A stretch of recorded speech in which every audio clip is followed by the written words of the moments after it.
നമുക്ക് പ്രത്യക്ഷീകരണ മധ്യസ്ഥ പ്രാർത്ഥന ഇപ്പോൾ ചൊല്ലാം. അമ്മേ പരിശുദ്ധ അമ്മേ, അമ്മേ പരിശുദ്ധ അമ്മേ, ദൈവമാതാവേ, കൃപാസനത്തിലൂടെ ഞങ്ങൾക്കും ഞങ്ങളുടെ ദേശത്തിനും അമ്മ മാധ്യസ്ഥം തേടിത്തന്ന എല്ലാ അനുഗ്രഹങ്ങൾക്കും കൃപകൾക്കും ഞങ്ങളിപ്പോൾ ഹൃദയം നിറഞ്ഞ നന്ദി പറയുന്നു. നമുക്കെല്ലാ മേഖലയും സമർപ്പിച്ചുകൊണ്ട് സ്തുതിക്കാം. യേശുവേ ആരാധന, ഹല്ലേലൂയ ഹല്ലേലൂയ ഹല്ലേലൂയ. യേശുവേ ആരാധന ആരാധന ആരാധന ഹല്ലേലൂയ. യേശുവേ നന്ദി, യേശുവേ സ്തുതി, ഹല്ലേലൂയ ഹല്ലേലൂയ ഹല്ലേലൂയ. യേശുവേ ആരാധന ആരാധന ആരാധന ആരാധന ഹല്ലേലൂയ ഹല്ലേലൂയ. യേശുവേ നന്ദി, പരിശുദ്ധ പരമ ദിവ്യകാരുണ്യത്തിന് ആരാധനയും സ്തുതിയും പുകഴ്ചയും ഉണ്ടായിരിക്കട്ടെ. പരിശുദ്ധ പരമ ദിവ്യകാരുണ്യത്തിന് ആരാധനയും സ്തുതിയും പുകഴ്ചയും ഉണ്ടായിരിക്കട്ടെ. പരിശുദ്ധ പരമ ദിവ്യകാരുണ്യത്തിന് ആരാധനയും സ്തുതിയും പുകഴ്ചയും ഉണ്ടായിരിക്കട്ടെ. അമ്മേ പരിശുദ്ധ അമ്മേ, അമ്മേ പരിശുദ്ധ അമ്മേ, ദൈവമാതാവേ, 2004 ഡിസംബർ 7-ാം തീയതി ഉച്ച കഴിഞ്ഞ് 2:30 കൃപാസനത്തിൽ സംഭവിച്ച അമ്മയുടെ പ്രത്യക്ഷപ്പെടലിനെ കുറിച്ച് തിരുസഭയ്ക്ക് സമർപ്പിച്ചിരിക്കുന്ന പഠനരേഖകളുടെ മേൽ വസ്തുനിഷ്ഠവും ദൈവശാസ്ത്ര വിധിപ്രകാരമുള്ളതുമായ അന്വേഷണ പഠനങ്ങൾ നടത്തി ആ പ്രത്യക്ഷപ്പെടലിലൂടെ പ്രകടമായ ദൈവമാതാവിന്റെ പ്രത്യേക കരുതലും സംരക്ഷണവും വെളിപ്പെടുത്തുന്ന പീഡിതരുടെ ആശ്വാസവും പ്രവാചകന്മാരുടെ രാജ്ഞിയും വാഗ്ദാനത്തിന്റെ പേടകവും പ്രപഞ്ച പ്രകൃതിയുടെ മാതാവുമായ പരിശുദ്ധ അമ്മയുടെ ഭക്തി തിരുസഭയിൽ കൂടുതൽ പ്രചരിച്ച് ജീവിതത്തിന്റെ ദുരന്ത അവസ്ഥകളിൽ അകപ്പെട്ടു കഴിയുന്ന അനേകായിരം മക്കൾക്ക് ദൈവത്തിന്റെ സാന്നിധ്യവും സന്ധിപ്പും കൂടുതൽ അനുഭവിക്കുക വഴി ആത്മീയ വിശുദ്ധിയും ദൈവശക്തിയും കൈവരിക്കുവാൻ ഞങ്ങളുടെ കുടുംബങ്ങളെ ഇടയാക്കണമേ. നമുക്കെല്ലാ മേഖലയും സമർപ്പിച്ചുകൊണ്ട് സ്തുതിക്കാം. യേശുവേ ആരാധന ആരാധന ആരാധന. Hallelujah hallelujah hallelujah. യേശുവേ ആരാധന ആരാധന ആരാധന. Hallelujah hallelujah hallelujah. യേശുവേ ആരാധന ആരാധന ആരാധന ആരാധന. യേശുവേ നന്ദി. Hallelujah hallelujah hallelujah. യേശുവേ സ്തോത്രം. യേശുവേ നന്ദി. ഹല്ലേലൂയ.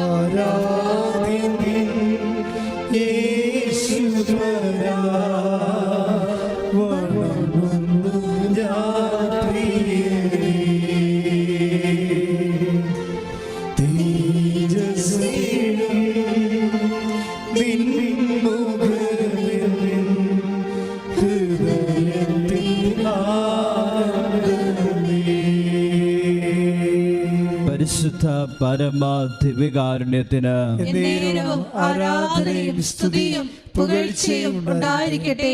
പരിശുദ്ധ പരമ ദിവ്യകാരുണ്യത്തിന് ആരാധനയും സ്തുതിയും പുകഴ്ചയും ഉണ്ടായിരിക്കട്ടെ. പരിശുദ്ധ പരമ ദിവ്യകാരുണ്യത്തിന് ആരാധനയും സ്തുതിയും പുകഴ്ചയും ഉണ്ടായിരിക്കട്ടെ.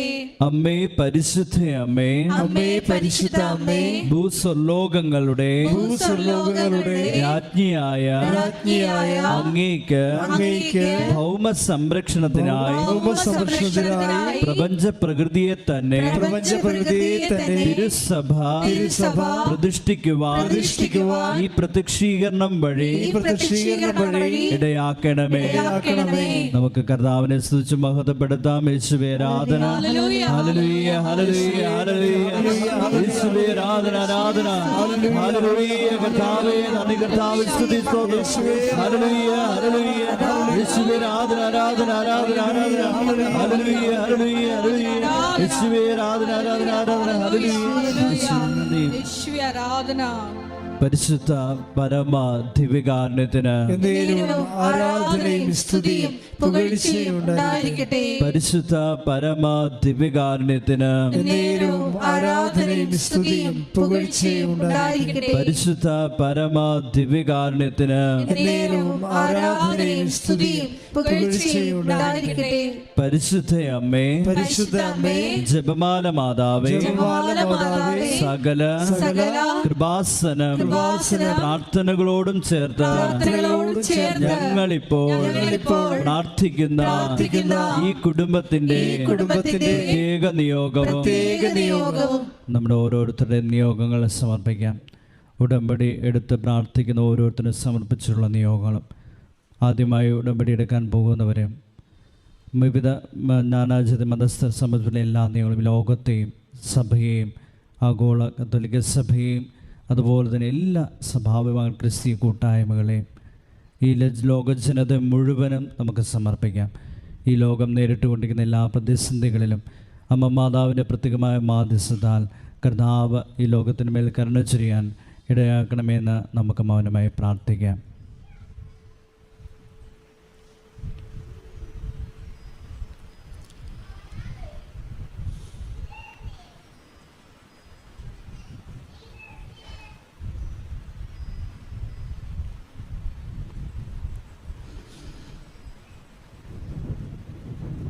അമ്മയുടെ പ്രത്യക്ഷീകരണത്തിന്റെ ഈ അനുഗ്രഹവേളയിൽ ഞങ്ങൾക്ക് സാധിച്ചു തരുവാൻ കനിയണമേ. ആമേൻ. നമുക്ക് ഒരിക്കൽ കൂടി കർത്താവിനെ സ്തുതിച്ച് മഹത്വപ്പെടുത്താം. ഹല്ലേലൂയ ഹല്ലേലൂയ ഹല്ലേലൂയ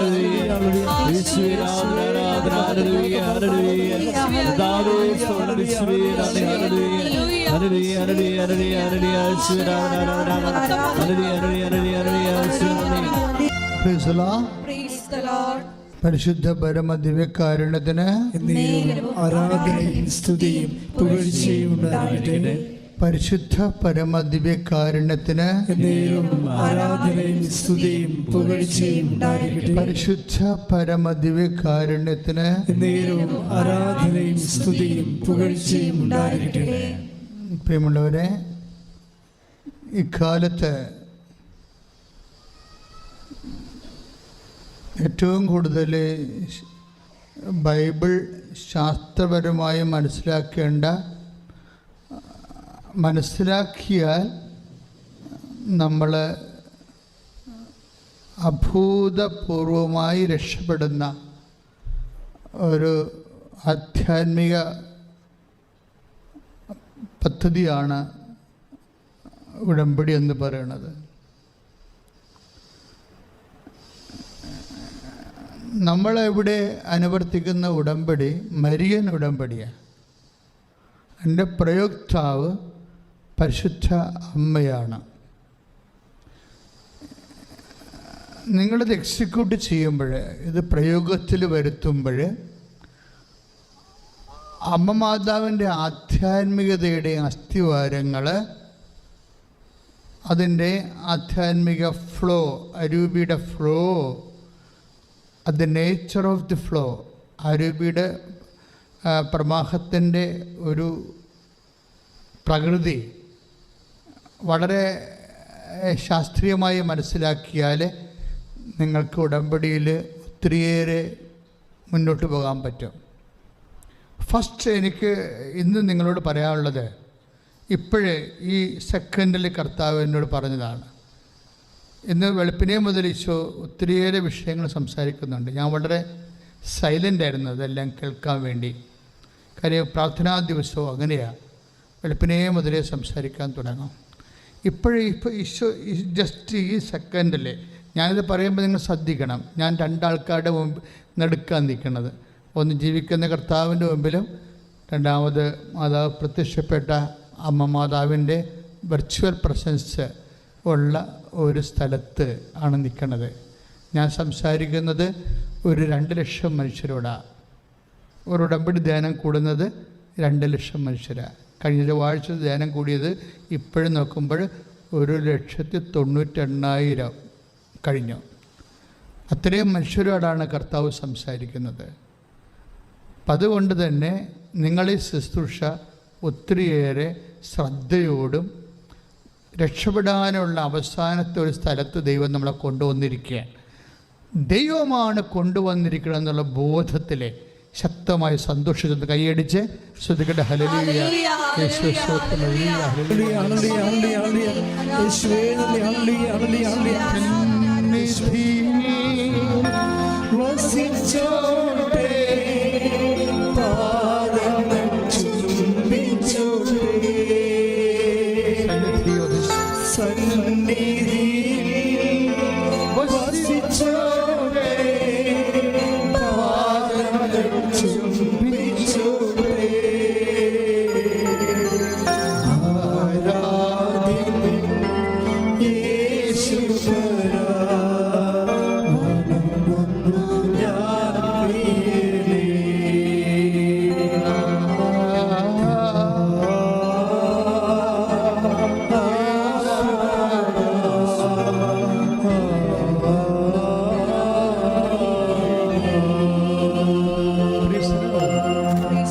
അങ്ങനെയൊക്കെ പാടുമ്പോഴേ ഈശോക്കത് തോന്നണം.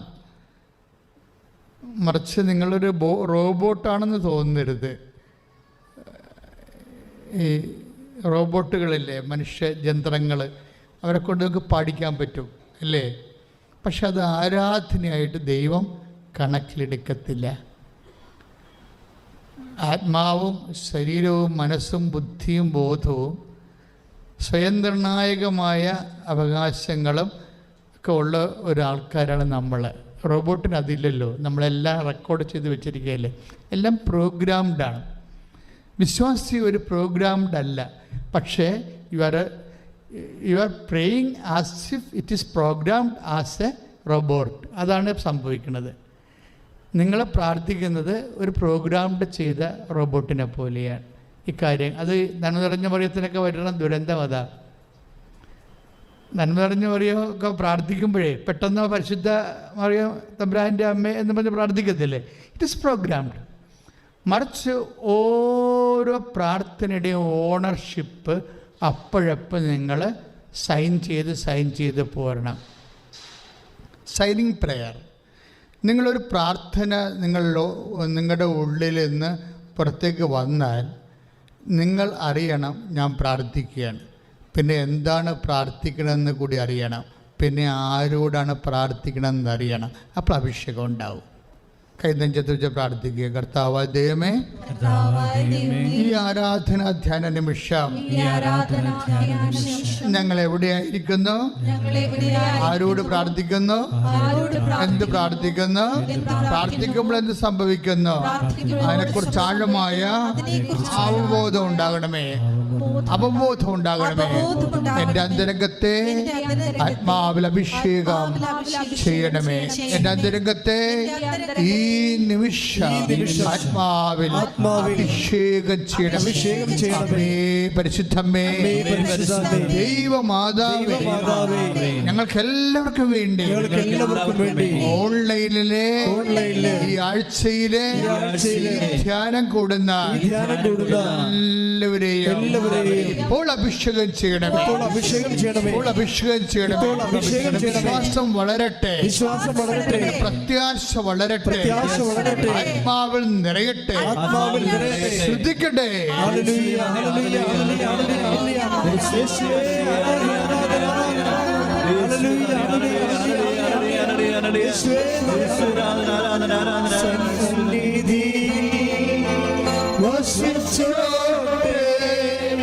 പാദങ്ങൾ ചുംബിച്ചോട്ടെ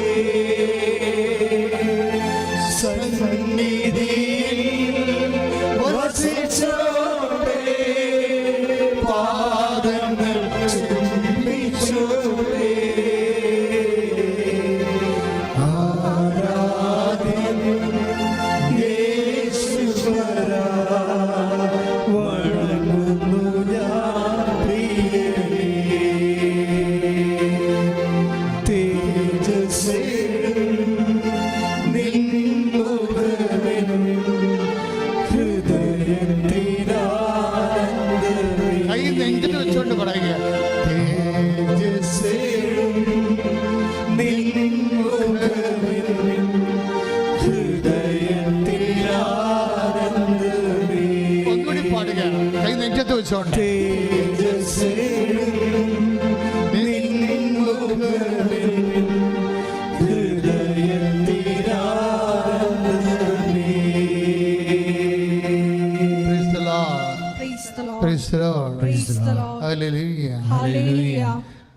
അതായത് നമ്മൾ ചെയ്യുന്നത് മരിയൻ ഉടമ്പടിയാണ്.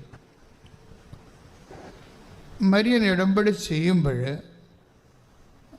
മറ്റ് പ്രാർത്ഥന രൂപങ്ങളും ഉടമ്പടിയും തമ്മിലുള്ള ഇഫക്ട്സുകൾ എന്താണെന്ന് മനസ്സിലാക്കണം. ആദ്യമായിട്ട് കഴിഞ്ഞ ദിവസങ്ങളിൽ ഒരു മക്കളില്ലാത്തവരെ അവർക്ക് 7 കൊല്ലമായപ്പോൾ മക്കളെ കിട്ടി. അപ്പം ഞങ്ങൾ ആ സാക്ഷി ഇവിടെ പറയിപ്പിച്ചില്ല.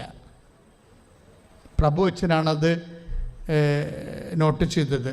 പ്രഭുവച്ചൻ ഇങ്ങനെ ഓരോ കാര്യങ്ങൾ ചോദിച്ചുകൊണ്ടിരിക്കും. ഇങ്ങനെ ആൾക്കാരുടെ മക്കളുണ്ടായെന്നൊക്കെ പറഞ്ഞൊന്നും അച്ഛൻ വിശ്വസിക്കത്തില്ല. പെട്ടെന്ന് അച്ഛൻ ചോദിച്ച്, നിങ്ങൾ ഇവിടെ മാത്രമേ പ്രാർത്ഥിച്ചുള്ളൂ എന്ന് ചോദിച്ച്. അപ്പം നോക്കിയപ്പോൾ അവർ 8 സ്ഥലത്ത് പ്രാർത്ഥിച്ചിരിക്കുകയാണ്. അത് മനസ്സിലായില്ലേ? അപ്പം അത് ഉടമ്പടി സാക്ഷ്യമല്ല. ഉടമ്പടിയിലൂടെ ആയിരിക്കും മാതാവ് ചിലപ്പോൾ അവരെ സഹായിച്ചത്. പക്ഷേ അവർ വേറെ പല സ്ഥലത്തും ഇതുപോലെ ഓരോ സ്ഥലത്ത് പ്രാർത്ഥിക്കാൻ പറ്റുന്ന സ്ഥലത്തൊക്കെ പ്രാർത്ഥിച്ചു കഴിഞ്ഞാൽ സ്വാഭാവികമായിട്ട് ഞങ്ങളത് സാക്ഷ്യത്തിൻ്റെ കൂടെ പെടുത്തത്തില്ല. കാര്യം നമുക്ക് കൺഫ്യൂഷനാണ്. കാര്യം ഉടമ്പടിയും ഒരു നൊവേനയും തമ്മിലൊക്കെ ഭയങ്കര വ്യത്യാസമുണ്ട്. ഇതൊന്നും അറിയാത്ത ആൾക്കാർ ഉടമ്പടിയും ചെയ്യും. ഇപ്പം എവിടുന്നല്ല അവിടെ പോയി ഓരോ സ്ഥലങ്ങളിൽ പോയി നൊവേനയും നടത്തും. ഇങ്ങനെ കർക്ക ക്രിസ്ത്യാനിയെ ഞങ്ങളിവിടെ അക്സെപ്റ്റ് ചെയ്യത്തില്ല. കാര്യം എന്താ? ഇത് ദൈവമായിട്ടൊരു ഉടമ്പടിയാണ്. ഉടമ്പടി ഉടമ്പടി അവർക്ക് ബോധ്യം ഉണ്ടെങ്കിൽ അവർ മര്യാദക്ക് അതിൽ തന്നെ ഫോളോ ചെയ്ത് പോരും. കാര്യം ഇത് നെവർ എ പ്രെയർ ഫോം, ഒരു പ്രാർത്ഥനാ ഫോം അല്ല ഇത്. ഇതെന്താണ്? ദൈവം ഒരു കക്ഷി, നീ ഒരു കക്ഷി അല്ലേ?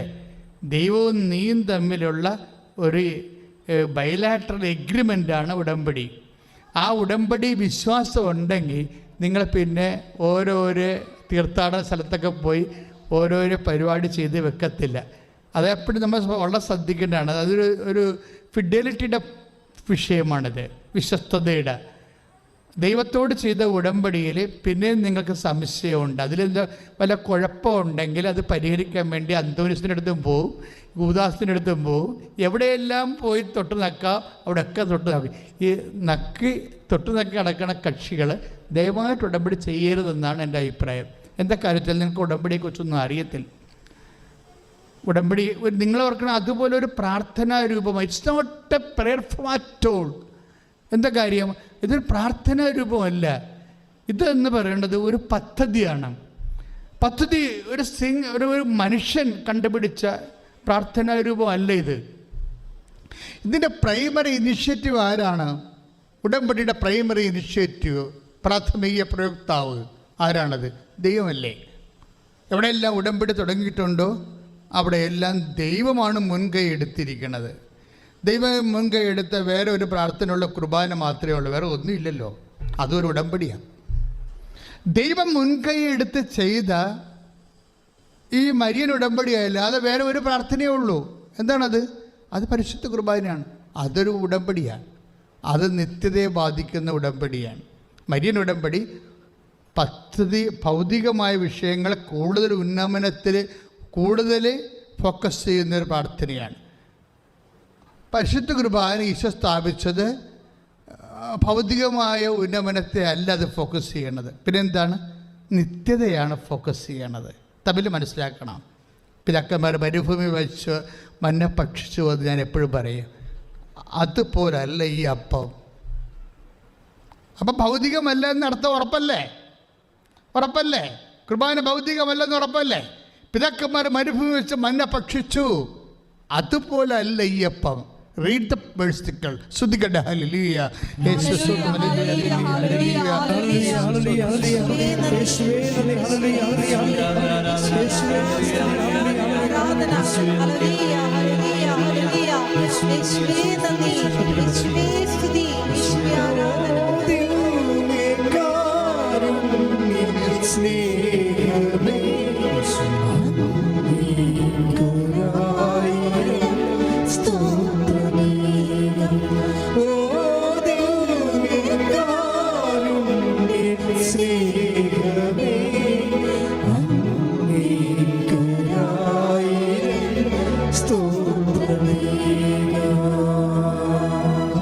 ശ്രദ്ധിക്കട്ടെ. ഹല്ലേലൂയ. യേശുവേ ആരാധന.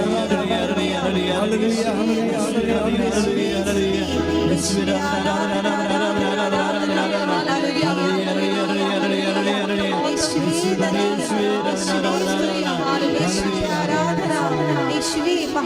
പരിശുദ്ധാത്മാവ് ഈ ഓൺലൈനിൽ തന്ന വാക്കായത് കൊണ്ടാണ് എനിക്ക് വാക്ക് കിട്ടാഞ്ഞത്. അതാണ് വായിക്കാൻ പറഞ്ഞത്. വിശുദ്ധ യോഹന്നാന്റെ സുവിശേഷം 6-ാം അധ്യായം 49 മുതലുള്ള തിരുവചനങ്ങൾ. നമ്മൾ അധികം ശ്രദ്ധിക്കാത്ത കുർബാനയുടെ ഒരു വാക്കാണിത്. വിശുദ്ധ യോഹന്നാന്റെ സുവിശേഷം 6-ാം അധ്യായം 49 തിരുവചനം. Read it. നിങ്ങളുടെ പിതാക്കന്മാർ മരുഭൂമിയിൽ വെച്ച് പറയുക, മരുഭൂമിയിൽ വെച്ച് മന്ന ഭക്ഷിച്ചു, എങ്കിലും അവർ മരിച്ചു. ഇതാകട്ടെ മനുഷ്യൻ ഭക്ഷിക്കുന്നതിന് വേണ്ടി സ്വർഗത്തിൽ നിന്നിറങ്ങിയ അപ്പമാണ്. ഇത് ഭക്ഷിക്കുന്നവൻ മരിക്കുകയില്ല. സ്വർഗത്തിൽ നിന്നിറങ്ങിയ ജീവനുള്ള അപ്പം ഞാനാണ്. ആരെങ്കിലും അതായത് എന്താ വിഷയം വെച്ച് കഴിഞ്ഞാല്, പരിശുദ്ധ കുർബാനയെ നമ്മൾ IELTS പാസ്സാകാനും വസ്തു വയ്ക്കാനും ഒക്കെ ദുർവിനിയോഗം ചെയ്യരുതെന്ന സൂചനയാണ്.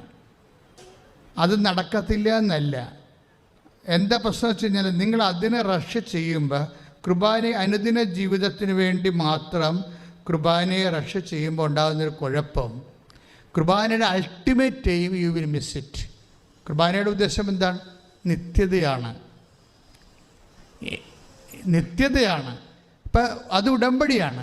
ഉടമ്പടി എപ്പോഴും വരണത് 2 കാര്യങ്ങൾക്ക് വേണ്ടിയാണ് ഉടമ്പടി നമ്മൾ ചെയ്യണത്. ഉടമ്പടി എന്ന് പറയുന്നത് എന്താ? കഴിഞ്ഞ ദിവസങ്ങളിലെ ഷിക്കാഗോയിൽ നിന്ന്, ഇപ്പോൾ ആലപ്പുഴക്കാരുതിയാണ്, അവർ ഷിക്കാഗോയിൽ നേഴ്സാണ്. അപ്പോൾ അവർ ഇന്നലെ ഒരു സാക്ഷി ഇവിടെ പറഞ്ഞിരുന്നു, മഞ്ജു ഫ്രാങ്ക്ലിൻ. അവർ പറയണത് ഉടമ്പടി എൻ്റെ ജീവിത രീതിയാണെന്ന്. ഞാൻ ആപ്പാട് ശരിക്കും ഞെട്ടിപ്പോയി. എല്ലാവരും മക്കളെ കിട്ടി, ജോലി കിട്ടി എന്നൊക്കെയാണ് പറയണത്. മക്കളെ കിട്ടി, ജോലി കിട്ടി, കടങ്ങൾ മാറി. കഴിഞ്ഞ ദിവസങ്ങളിൽ ചേച്ചി ഒരു സാക്ഷ്യം പറഞ്ഞത്, മേരി പാല, അവർക്ക് 3 കോടി രൂപ കടവാണ്. 3 കോടി രൂപ കടവാണ്. അപ്പോൾ എന്ത് ചെയ്യണമെന്ന് അവർക്കൊരു പിടിയില്ല.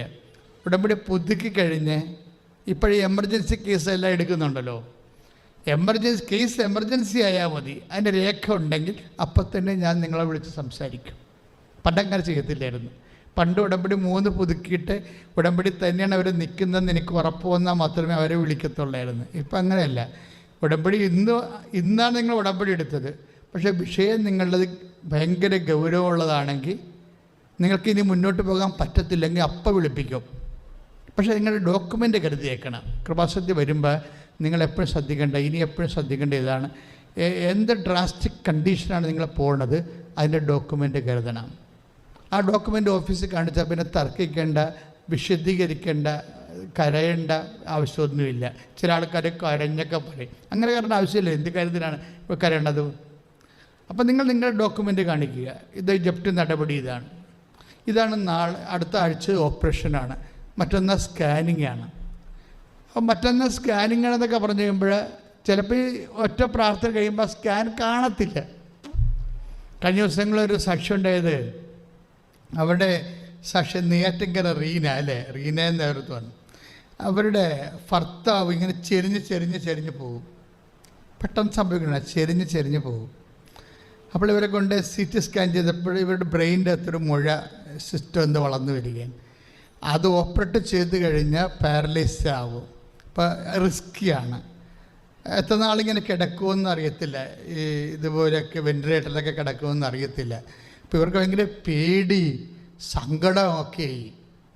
കാര്യം 10-8 ലക്ഷമൊക്കെ രൂപ മുടക്കിയാലേ ആളെ കിട്ടിയാൽ എങ്ങനെ എത്ര കാലം കഴിയുമ്പോഴൊക്കെ ജോലിക്ക് പോകാൻ പറ്റും? ഇനി ജോലിക്ക് പോകാൻ തന്നെ പറ്റുമോ? അവരുടെ മനസ്സിലൊന്ന് കണ്ടുകൊണ്ടിരുന്നാലെങ്കിലും മതി. ഭർത്താവ് ആളെ ജോലിക്ക് പോയില്ലെങ്കിൽ ഒന്ന് കണ്ടുകൊണ്ടിരുന്നാലെങ്കിലും മതി എന്ന രീതിയിൽ ആ അവസ്ഥയിലേക്ക് വരുന്നതാണ്. പക്ഷേ ഒറ്റ പ്രേയർ കൊണ്ട് 2 CT സ്കാൻ കാണുമ്പോൾ ആ മുഴ അവിടെ ഉണ്ട്. അതിന് ഓപ്പറേഷൻ ഡേറ്റ് നിശ്ചയിച്ചു. പക്ഷെ ഉടമ്പടി എടുത്ത് ഒരു പ്രെയർ കയ്യൊപ്പ് പ്രാർത്ഥന കഴിഞ്ഞിട്ട് പിന്നീട് പോയി ഓപ്പറേഷന് മുമ്പ് MRI എടുക്കുമ്പോൾ ആ സിസ്റ്റം അവിടെ ഇല്ല. ഇത്രയും സ്പീഡായിട്ടാണ് നമ്മൾ കാര്യങ്ങൾ ചെയ്യണം. നിങ്ങൾ ആ സാക്ഷി കിടക്കുന്നുണ്ട്, വായിച്ചാൽ മതി. റീന അവർ നെയ്യാറ്റിൻകര എന്നുള്ള സാക്ഷിയാണ്. അപ്പോൾ ഈ ചേച്ചിയുടെ മേരി ചേച്ചി ഈ മാസം തന്നെ സാക്ഷ്യം പറഞ്ഞ ആളാണ്. ഇന്നെന്താ ഏത് മാസം? ഇത് ജൂൺ മാസം. അപ്പോൾ ഈ ജൂൺ മാസത്തിൽ തന്നെയാണ് മേരിച്ച് സാക്ഷ്യം പറഞ്ഞത്. അവർക്ക് 3 കോടി കടവാണ്. 3 കോടി കടമെന്ന് പറഞ്ഞാൽ ഏത് കാലത്ത് കൊടുത്തും എങ്ങനെ കൊടുക്കും ഒരു പിടിയില്ല. കാര്യം ഇവർ ഹോസ്റ്റൽ നടത്തിക്കൊണ്ടിരുന്ന ആളാണ്. കുറേ ബെഡുകളൊക്കെ ഉള്ള ഹോസ്റ്റലാണ്. പക്ഷേ ഈ കൊറോണ വന്നതോടുകൂടിയേ കുറേ ആൾക്കാരെ കൊണ്ടുപോയി, കുറേ ജീവിതം കൊണ്ടുപോയി. ശരിക്കും അതുപോലെ കൊണ്ടുപോയ ഒരാളാണ്. ഇത് കഴിഞ്ഞപ്പോൾ കടത്തുമേൽ കടവും അതിൻ്റെ പലിശയും ജീവിക്കാൻ പറ്റാത്തൊരവസ്ഥയാണ്. ഇവർക്ക് ഭ്രാന്ത് പിടിക്കണ പോലെയാണ്. പക്ഷെ അവരെ പെട്ടെന്ന് ഞാൻ വിളിച്ചു, ഉടമ്പടി പുതുക്കിയ ഉടനെ കണ്ടു. അപ്പോൾ ഞാൻ ചേച്ചിയോട് ചോദിച്ചത്, ചേച്ചി എന്താണ് ചേച്ചി ഉദ്ദേശിക്കുന്നത്? ഇപ്പോൾ സ്ഥലമൊക്കെ വിൽക്കാനുണ്ട്, പക്ഷേ വിൽക്കാൻ പറ്റണില്ല. ഇപ്പോഴും വിൽപ്പന കുറവാണല്ലോ, പണ്ടത്തെ പോലെ ഒരു ഓട്ടോ ഇല്ല. കാര്യം മോഡി ചേട്ടൻ കയറി ക്ലിക്കിന് പിടിക്കണ കാരണമേ ആൾക്കാർക്ക് എവിടെയെങ്കിലും ഇപ്പം ED വരെ ഉണ്ട്. എല്ലാവരും നോക്കിക്കൊണ്ടിരിക്കണവർ ആരാണ് സ്ഥലം വാങ്ങിക്കണത്, കൂടുതൽ വാങ്ങിക്കണത്.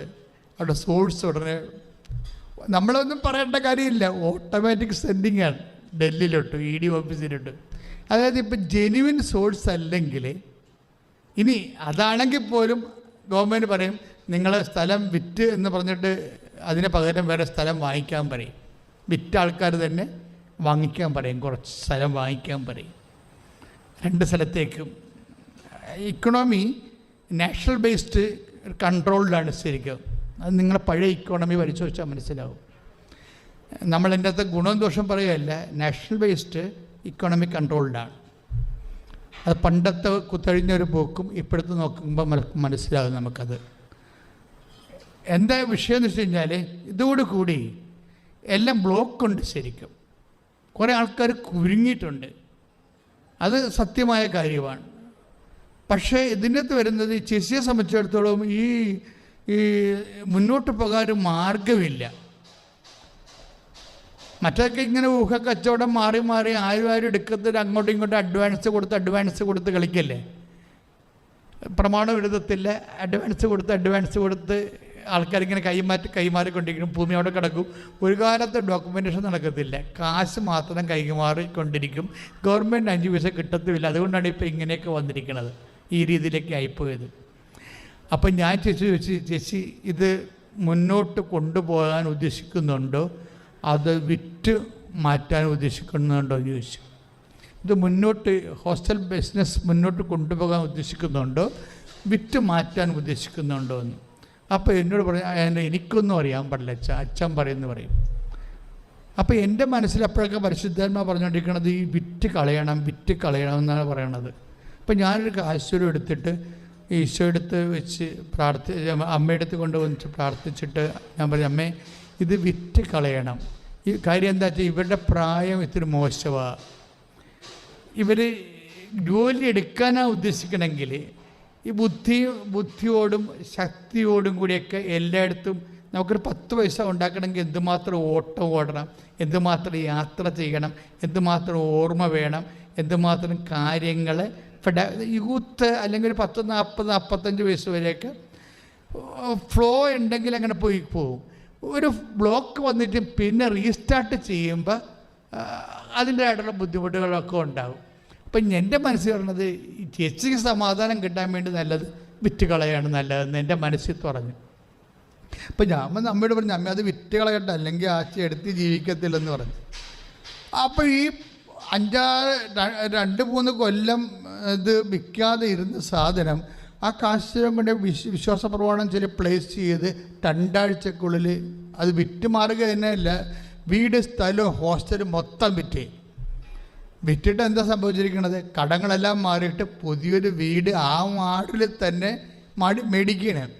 ആ വാർഡിൽ തന്നെ, ഒരു നാട്ടിൽ നിന്ന് പോകുന്നില്ല, ആ നാട്ടിൽ തന്നെ ആ വാർഡിൽ തന്നെ പുതിയൊരു വീട് സ്ഥലം മേടിച്ച് കടവും പരിഹരിച്ച്, ഇതെല്ലാം സെക്കൻഡുകൾക്കുള്ളിൽ. എന്ന് വെച്ച് കഴിഞ്ഞാൽ ഈ നടന്ന സംഭവമായിട്ട് നോക്കുമ്പോൾ സെക്കൻഡുകൾക്കുള്ളിലെന്ന് വേണേൽ പറയാം. അത്രയും സ്പീഡാണ് ഉടമ്പടിയുടെ ഒരു രീതി. അതാണ്. ഇതൊരു നൊവേന പ്രാർത്ഥനയോ അല്ലെങ്കിൽ മറ്റു തരത്തിലുള്ള പ്രാർത്ഥനയോ അല്ല. ഒരു പദ്ധതിയാണ്. ഇതിനകത്ത് വരുന്ന ഒരു കക്ഷി ദൈവമാണ്, കക്ഷിയാണിത് വരണത്. അല്ലാതെ നമ്മളിങ്ങനെ സിംഗിൾ എഡ്ജായിട്ട് പ്രാർത്ഥിച്ച് വിടുന്ന ഒരു വിശ്വാസത്തിൻ്റെ ഒരു എക്സ്പ്രഷൻ അല്ല. നമുക്ക് വിശ്വാസത്തിൻ്റെ എക്സ്പ്രഷൻ എന്ന് പറയുമ്പോൾ അതുകൊണ്ട് തന്നെ ഇതിൻ്റെ ഔട്ട്പുട്ട് എന്ന് പറയുന്നത് ഗംഭീരമാണ്. ഗംഭീരത്തിൻ്റെ മേജറായിട്ടുള്ള സംഭവങ്ങളാണ്. പക്ഷെ മേജർ മല ഇങ്ങനെ ചിറക് വെച്ച് പറന്നു പോണ പോലെയൊക്കെ നമുക്ക് തോന്നും. മലയാണ് ഇരിക്കണത്, പക്ഷേ സാധനപ്പത്തിന് ചിറക് പിടിപ്പിച്ചിട്ട് ഈ സാധനം ലിഫ്റ്റ് ചെയ്ത് പോകണ പോലെ തോന്നും. അത്രയ്ക്ക് പെട്ടെന്നാണ് ഈ സംഭവം നടക്കുന്നത്. ഉടമ്പടിയുടെ കാര്യം ഇത് ഒരു വശത്ത് നിൽക്കുന്ന ദൈവമായത് കൊണ്ടാണ്.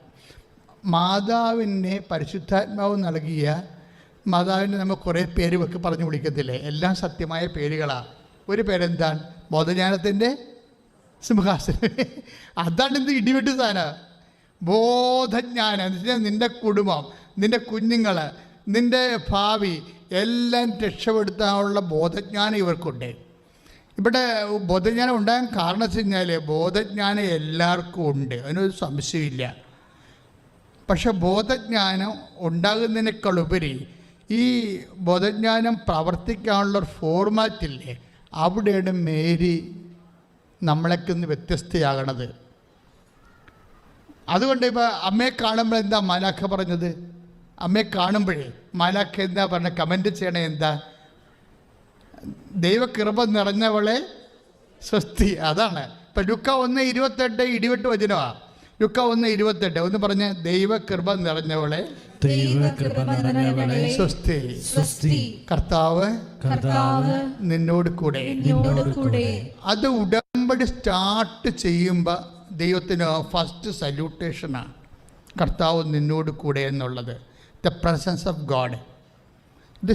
ഇത് വളരെ, അതായത് രണ്ട് കാര്യങ്ങൾ. ഉടമ്പടി സ്റ്റാർട്ട് ചെയ്യുമ്പോൾ നമുക്കുണ്ടാകാവുന്ന, ഇപ്പോൾ പ്രീ ഡിഗ്രി എന്ന് പറയുമ്പോൾ ഡിഗ്രിക്ക് മുമ്പുള്ള അവസ്ഥയല്ലേ. ഡിഗ്രിക്ക് മുമ്പുള്ള BAക്ക് മുമ്പ് അല്ലെങ്കിൽ BScക്ക് മുമ്പാണ് പ്രീ ഡിഗ്രി ആയിട്ട് വരാൻ. ഡിഗ്രിക്ക് മുമ്പുള്ള ഒരു പഠനമാണ്. ഇതുപോലെ ഉടമ്പടിക്ക് മുമ്പുള്ള ഒരു പ്രീ സ്റ്റേറ്റ് ഉണ്ട്. അതെന്താണ്? അത് പ്രസാദാത്മകമായ അവസ്ഥയാണ്. അതുകൊണ്ട് ഞങ്ങൾ കുമ്പസാരിച്ചിട്ട് നിങ്ങൾ ഉടമ്പടി തുടങ്ങണമെന്നൊക്കെ കത്തോലിക്കരോട് പറയണത്. ചില ആൾക്കാർക്ക് കുമ്പസാരിക്കാതെ തന്നെ അങ്ങോട്ട് തുടങ്ങും. മനസ്സിലായില്ല? ഞങ്ങൾ പറയുന്നത് പ്രീ സ്റ്റേറ്റ് ഉണ്ടാണ് ഇതിന്. അതായത് ഉടമ്പടി സ്റ്റാർട്ട് ചെയ്യുന്നതിന് ഒരു പ്രീ സ്റ്റേറ്റ് വേണം. എന്താണ്? അത് പ്രസാദകരമായ ഒരവസ്ഥയാണ്. പാപങ്ങളെക്കുറിച്ചൊക്കെ പശ്ചാത്തപിച്ചു, മേലിൽ പാപം ചെയ്യില്ലെന്നൊക്കെ തീരുമാനിച്ചു, ദൈവത്തിന് വേണ്ടി ജീവിക്കാനും ദൈവ പദ്ധതി നടപ്പിൽ വരുത്താനും ഒരു ദൈവ പൈതലായിട്ട് നീ അങ്ങോട്ട് ഒരുങ്ങുകയാണ്. ആ ഒരുക്കം ഇതിൻ്റെ അകത്ത് സൂക്ഷിക്കേണ്ടതാണ്. അമ്മയ്ക്ക് ആ ഒരുക്കം ആദ്യകാലം മുതലേ ഉണ്ടായിരുന്നു. അതുകൊണ്ടാണ് മാലാഖ വന്നിട്ട് പറയണത് എന്താണ്? ദൈവകൃപ നിറഞ്ഞവളെ സ്വസ്തി. പിന്നെ എന്താണ്? കർത്താവ് നിന്നോട്. പ്രസൻസ്. കർത്താവ് നിന്നോട് കൂടെ എന്ന് പറയണത് നമ്മൾ അമ്മയെ വിളിക്കണവർ വേറൊരു പേരാണ്. എന്താണ്? വാഗ്ദാന പേടകമേ ഞങ്ങൾക്ക് വേണ്ടി അപേക്ഷിക്കണമേ. അപ്പം ബോധജ്ഞാനത്തിൻ്റെ സിംഹാസനം എന്ന് വിളിക്കണ പോലെ തന്നെയുള്ള ഒരു സംഭവമാണ് പരിശുദ്ധാത്മാവിൻ്റെ ഇരിപ്പിടം എന്നാണ് ബോധജ്ഞാനത്തിൻ്റെ സിംഹാസനം. അതുപോലെ തന്നെ വിളിക്കുന്ന പേരാണ് വാഗ്ദാന പേടകമേ. വാഗ്ദാന പേടകത്തിൽ എന്താ ഉള്ളത്? പഴയ വാഗ്ദാനങ്ങളുടെ ഒരു പേടകമാണ്. മറിയം ആരാണെന്നാണ് പറയണത്? വാഗ്ദാനങ്ങളുടെ ഒരു പെട്ടി, പേടകമാണ്. വാഗ്ദാനങ്ങളെന്ന് പറയുമ്പോൾ അറിയാമല്ലോ, ഒരു മനുഷ്യനെ അവൻ്റെ ഫിസിക്കാലിറ്റിയും സ്പിരിച്വാലിറ്റിയും അവൻ്റെ ഈ ഇറ്റേണിറ്റി, അവൻ്റെ ടെമ്പറലായിട്ടുള്ള ഭൗതികമായ ജീവിതവും അവൻ്റെ നിത്യജീവിതവും ഒക്കെ മെയിൻറ്റെയിൻ ചെയ്യാൻ വേണ്ടിയുള്ള ദൈവത്തിൻ്റെ സൊല്യൂഷനാണ് വാഗ്ദാനമെന്ന് പറയണത്.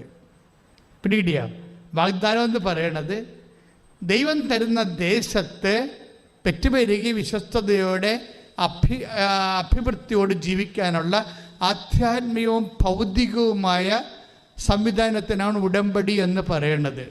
അതുകൊണ്ട് പൗലോസ് അപ്പോസ്തലൻ വളരെ കൃത്യമായിട്ട് പറയും എന്താണ് ശാരീരികമായ ചില മതങ്ങളിലൊക്കെ ശാരീരികമായ കുറേ എക്സർസൈസൊക്കെ ഇല്ലേ.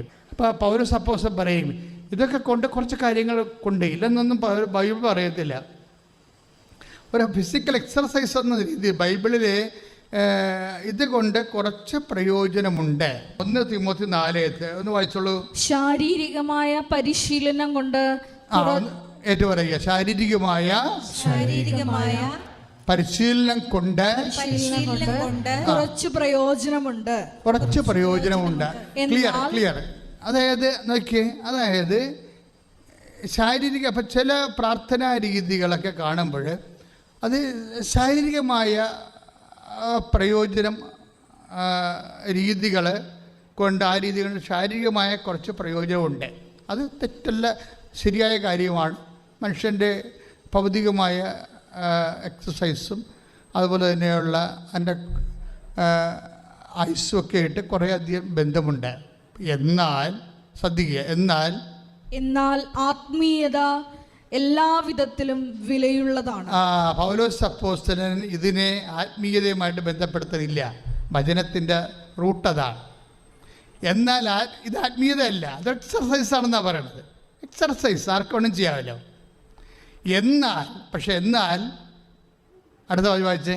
ആത്മീയത എല്ലാവിധത്തിലും വിലയുള്ളതാണ്. ഒന്ന് ഏറ്റു പറഞ്ഞേ. എന്നാൽ ആത്മീയത എല്ലാ വിധത്തിലും വിലയുള്ളതാണ്.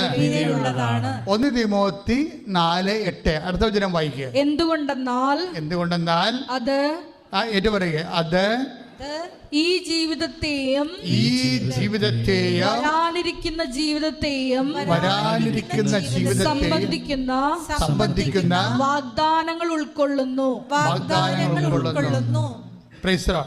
ഇതിനകത്ത് വരുന്ന വിഷയം കണ്ട 1 തിമോത്തി 4:8 ശാരീരികമായ എക്സസൈസുകളുണ്ട്, കുറച്ച് ഗുണങ്ങളുണ്ട്. അത് ശാരീരികമായ ഫിസിക്കലായിട്ടുള്ള ആനുകൂല്യങ്ങളാണ്. പക്ഷേ ഇറ്റ് ഈസ് നോട്ട് സ്പിരിച്വാലിറ്റി. അവിടെയാണ് പ്രശ്നം തന്നെ. അത് ആത്മീയതയല്ല, ഗോൾഡിനെസ് അല്ല. പിന്നെ എന്താണ് ഗോൾഡിനെസ് എന്ന് പറയണത്? ആധ്യാത്മികത എന്ന് പറയണത് എന്താണ്? ആധ്യാത്മികത ഇതിനേക്കാൾ ഉന്നതമാണ്. അപ്പോഴെന്താ സംഭവിച്ചാൽ ഈ ജീവിതത്തിനാണെങ്കിലും വരാനിരിക്കുന്ന ജീവിതത്തിനാണെങ്കിലും ഇതിൻ്റെ മേൽഗതിക്ക് വേണ്ടത് എന്താണ്? വാഗ്ദാനമാണ്. കൊടുത്ത പോയിന്റ് പിടിക്കുക. ഈ ജീവിതത്തിന് വേണ്ടി ആണെങ്കിലും വരാനിരിക്കുന്ന ജീവിതത്തിന് വേണ്ടിയാണെങ്കിലും നമുക്ക് വേണ്ടത് എന്താണ്? വാഗ്ദാനങ്ങളാണ്. വാഗ്ദാനം എന്ന് പറഞ്ഞാൽ എന്താണ്? ഈ വാഗ്ദാനമാണ് ഉടമ്പടിയിലൂടെ കരഗതമാകുന്നത്. ഇതാണ് ഇതിനകത്ത് വരുന്ന വിഷയം. ഉടമ്പടിക്ക് നമ്മളെപ്പോഴും പറയുന്നത് എന്താണ്?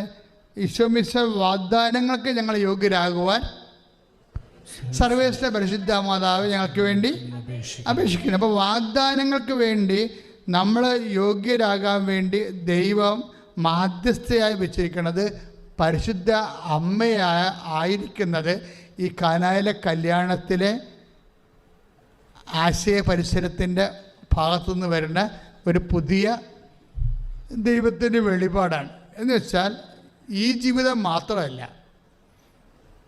ആധ്യാത്മികതയിലുള്ള എന്താണ്? വരാനിരിക്കുന്ന ജീവിതമുണ്ട്. ഈ ജീവിതം 2 കാര്യങ്ങളാണ് ഒരു മനുഷ്യനെ ഉള്ളത്. എന്താണ്? ഈ ജീവിതവും വരാനിരിക്കുന്ന ജീവിതവും. ഇത് രണ്ടിനും എന്താ വേണ്ടത്? വാഗ്ദാനമാണ് വേണ്ടത്. ഈ 2 വാഗ്ദാനം എവിടെയുണ്ട്? ആത്മീയത. ബൈബിൾ മുന്നോട്ട് വെക്കുന്ന ആധ്യാത്മികതയിലുണ്ട്. അതുകൊണ്ട് ഓരോ വിഷയം ഇപ്പം തന്നെ ഞാനൊരു കാര്യം പറയട്ടെ. കാനായിലെ കല്യാണത്തിൽ എന്താ സംഭവിക്കുന്നത്? കാനായിലെ കല്യാണത്തിൽ സംഭവിക്കുന്നത് അവർക്ക് വീഞ്ഞ് തീർന്നു പോകുന്നു. അതാണ് സംഭവം.